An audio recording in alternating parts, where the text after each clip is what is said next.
പ്രത്യയശാസ്ത്രപരമായ മറുപടി. CP രാധാകൃഷ്ണനെതിരെ justice Sudarshan റെഡ്ഡിയെ ഉപരാഷ്ട്രപതി സ്ഥാനാർത്ഥിയായി പ്രതിപക്ഷം പ്രഖ്യാപിച്ചത് അത്തരമൊരു നീക്കമാണെന്ന് പ്രഖ്യാപിച്ചുകൊണ്ട് തന്നെയാണ്.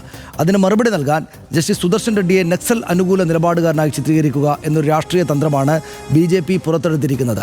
ആഭ്യന്തരമന്ത്രി അമിത്ഷാ തന്നെ അതിന് മുന്നിട്ടിറങ്ങുകയും ചെയ്തിരിക്കുന്നു. RDX ഈ വിഷയം പരിശോധിക്കുകയാണ്. RDX റാപ്പ് 59 സെക്കൻഡിൽ. തമിഴക വികാരം കൊണ്ടുവരുന്ന വോട്ടുകൾ ലക്ഷ്യമിട്ട് BJP CP രാധാകൃഷ്ണനെ ഉപരാഷ്ട്രപതി സ്ഥാനാർത്ഥിയായി പ്രഖ്യാപിച്ചതിന് മറുപടിയായാണ് ജസ്റ്റിസ് സുദർശൻ റെഡ്ഡിയെ പ്രതിപക്ഷം സ്ഥാനാർത്ഥിയാക്കിയത്. TDPയെയും YSR കോൺഗ്രസിനെയും പ്രതിസന്ധിയിലാക്കുകയായിരുന്നു പ്രധാന ലക്ഷ്യം. ഒപ്പം RSSന്റെ നോമിനിക്ക് മറുപടിയായി ഭരണഘടനാ മൂല്യം ഉയർത്തിപ്പിടിച്ചൊരു സ്ഥാനാർത്ഥിയെന്ന പ്രതീകാത്മക മറുപടിയുമാണ് പ്രതിപക്ഷം ഉന്നമിച്ചത്. സുദർശൻ റെഡ്ഡിയെ കടന്നാക്രമിക്കുക എന്നതാണ് BJP സ്വീകരിച്ച നയം. സാൽവ ജുദൂം നിരോധന വിധിന്യായത്തെ മുൻനിർത്തി അതിരൂക്ഷ ആരോപണങ്ങളാണ് അമിത്ഷാ ഉന്നയിച്ചത്. നക്സലിസത്തെ പിന്തുണയ്ക്കാൻ സുദർശൻ റെഡ്ഡി സുപ്രീം കോടതിയെ ഉപയോഗപ്പെടുത്തിയെന്നുവരെ അമിത്ഷാ പറഞ്ഞു. തീവ്രവാദത്തെ പിന്തുണയ്ക്കുന്ന സുദർശൻ റെഡ്ഡിയെ കോൺഗ്രസ് ഉപരാഷ്ട്രപതി സ്ഥാനാർത്ഥിയാക്കിയത് ഇടത് സമ്മർദ്ദത്തിലാണെന്നടക്കം വിമർശനം. ആശയപരമായ പോരാട്ടത്തിനു പകരം ഇടുങ്ങിയ കേവല രാഷ്ട്രീയം മാത്രം ലക്ഷ്യമിടുന്ന പ്രചാരണമാണ് അമിത്ഷായുടേതെന്ന വിമർശനം ശക്തമാണ്. സാൽവ ജുദൂം കേസിലെ വിധി മുഴുവനായി വായിക്കൂ എന്നാണ് ജസ്റ്റിസ് സുദർശൻ റെഡ്ഡിയും അമിത്ഷായോട് ആവശ്യപ്പെടുന്നത്. RDX ramp news Malayalam.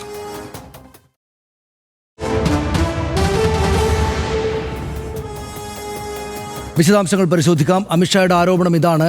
നക്സലിസത്തെ പിന്തുണക്കാൻ Sudarshan Reddy supreme കോടതിയെ ഉപയോഗിച്ചുവെന്നാണ് അമിത്ഷാ പറഞ്ഞതിൻ്റെ ആകെത്തുക എന്ന് നമ്മൾ കാണുന്നു. സാൽവ ജുദൂം കേസിൽ നക്സലിസത്തെ പിന്തുണച്ച് ജസ്റ്റിസ് സുദർശൻ റെഡ്ഡി വിധി പറഞ്ഞു എന്നാണ് അമിത്ഷാ ആരോപിച്ചത്.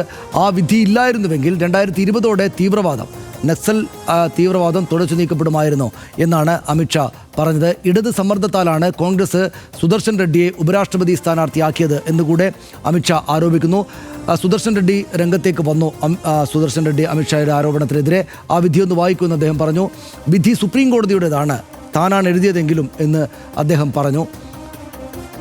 40 പേജ് വരുന്ന ആ വിധിന്യായം വായിച്ചിരുന്നുവെങ്കിൽ ആഭ്യന്തരമന്ത്രി ഇങ്ങനെ പറയില്ലായിരുന്നു എന്ന് അദ്ദേഹം പറഞ്ഞു. നക്സലുകളെ നേരിടാൻ 2005 ഛത്തീസ്ഗഡ് സർക്കാരിൻ്റെ പിന്തുണയോടെ രൂപീകരിച്ച സായുധ സംഘമാണ് സാൽവ ജുദൂം. നക്സൽ ബാധിത മേഖലകളിലെ ആദിവാസി യുവാക്കളെ SPOമാരായിട്ട് സ്പെഷ്യൽ പോലീസ് ഓഫീസർമാരായിട്ട് റിക്രൂട്ട് ചെയ്തു.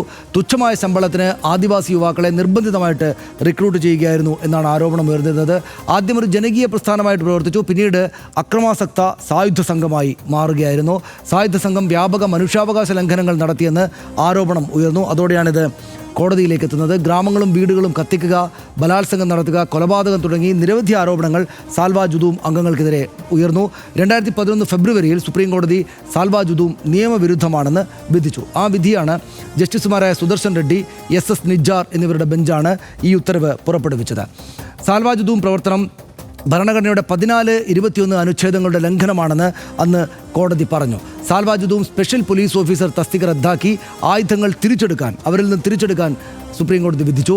മനുഷ്യാവകാശ ലംഘനങ്ങൾ CBI അന്വേഷിച്ച് പ്രോസിക്യൂട്ട് ചെയ്യാൻ കേന്ദ്ര സംസ്ഥാന സർക്കാരുകൾക്ക് നിർദ്ദേശം നൽകുകയും ചെയ്തു.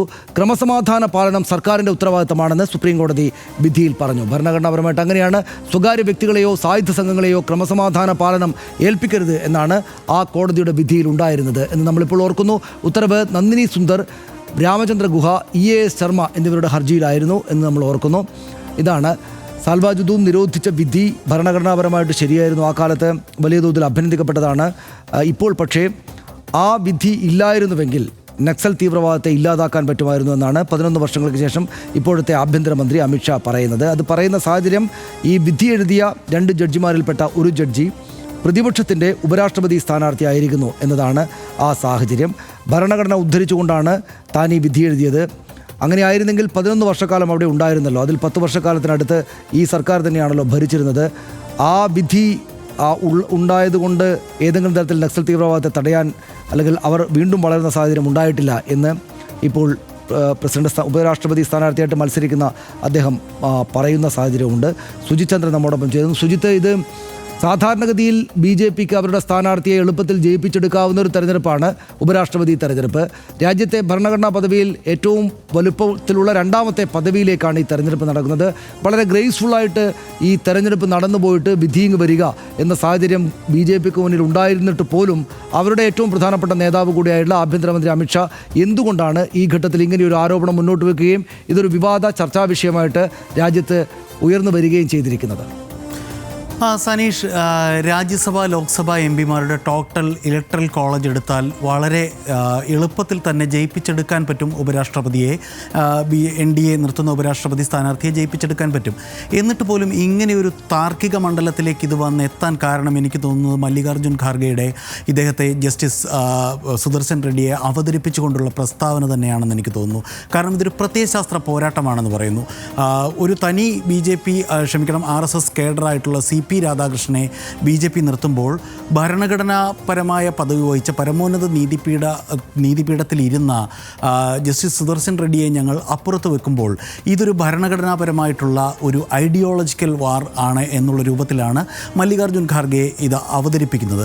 നമുക്കറിയാം ഈ സാൽവാജൂദും വിധി അന്ന് 2011 വന്നത് നമ്മുടെ ആ ഡാറ്റ ഷീറ്റെല്ലാം വളരെ വിശദമായി പറഞ്ഞു കഴിഞ്ഞല്ലോ, അതിലേക്ക് ഇനിയും പോകേണ്ട കാര്യമില്ല. എങ്കിൽ തന്നെയും അത് വരുന്ന സമയത്ത് 2011 ഈ കേസിന് കോടതിയിലേക്ക് സാൽവാജൂദും നിരോധിക്കണം എന്നാവശ്യപ്പെട്ടുകൊണ്ട് പോകുന്നത് നന്ദിനി സുന്ദറും അതുപോലെ രാമചന്ദ്ര ഗുഹയും ഒക്കെയായിരുന്നു. നന്ദിനി സുന്ദർ സിദ്ധാർത്ഥ വരദരാജൻ്റെ പങ്കാളിയാണെന്ന് നമുക്കറിയാം. അദ്ദേഹത്തോട് കഴിഞ്ഞയാഴ്ചയും മറ്റും ഈ സർക്കാർ ചെയ്ത സമീപനം എന്താണ്?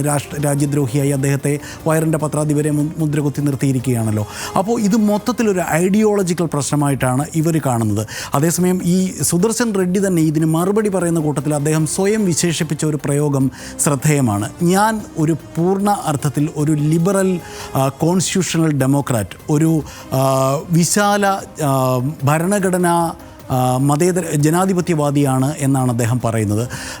ആന്ധ്രാപ്രദേശ് സർക്കാർ നടപ്പാക്കാനിരിക്കുന്ന ഈ ജാതി സെൻസസിൻ്റെയൊക്കെ അതിൻ്റെ ചുമതലയുള്ള അധ്യക്ഷ സ്ഥാനത്ത്, ഉപദേശക സമിതി അധ്യക്ഷ സ്ഥാനത്തൊക്കെ ഇരിക്കുന്ന ആളാണ്.